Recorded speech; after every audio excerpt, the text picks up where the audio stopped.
ஹிந்திக்கு வால் பிடிக்கிறது தான் திராவிட மாடல் அரசோட கொள்கையா அப்படின்னு கேள்வி எழுப்பியிருக்கிறாரு பாமக தலைவர் அன்புமணி. அசோக் நகர் மெட்ரோ ரயில் நிலையத்துல ஹிந்தி எழுத்துக்கள் இடம்பெற்றது குறித்து தமிழக அரசு விளக்கம் அளிக்கணும்னு அவர் தெரிவிச்சிருக்காரு. இது குறித்து அவர் வெளியிட்டிருக்கிற அறிக்கையில சென்னை அசோக் நகர் மெட்ரோ ரயில் நிலையத்துல அசோக் நகர் அப்படின்ற பேரு தமிழ், ஆங்கிலம் ஆகியவற்றோட சேர்த்து ஹிந்திலையும் எழுதப்பட்டிருக்கிறது அதிர்ச்சியையும் வியப்பையும் ஏற்படுத்தியிருக்குன்னு குறிப்பிட்டிருக்காரு. திமுக அரசோட இந்த நவீன ஹிந்தி திணிப்புக்கு கடும் எதிர்ப்பு எழுந்ததை அடுத்து மெட்ரோ ரயில் நிர்வாகம் ஹிந்தி எழுத்துக்களை மட்டும் வெள்ளை காகிதத்தை ஒட்டி மறைச்சிருக்கணும். இந்த நவீன ஹிந்தி திணிப்பு முயற்சி கண்டிக்கத்தக்கதுன்னு அவர் தெரிவிச்சிருக்காரு.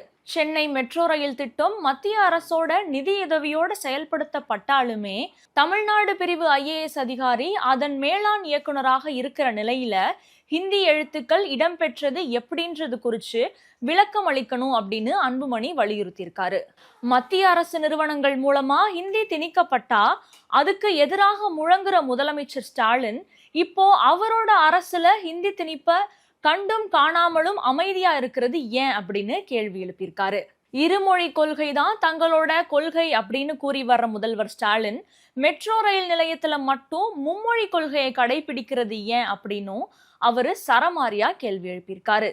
திமுக அரசோட சொல்லுக்கும் செயலுக்கும் எந்த தொடர்பும் இல்லைன்றது இது மூலமா உறுதியாயிருக்கணும். இதுக்கு காரணமானவங்க மேல கடும் நடவடிக்கை எடுக்கணும்னு அன்புமணி குறிப்பிட்டிருக்காரு.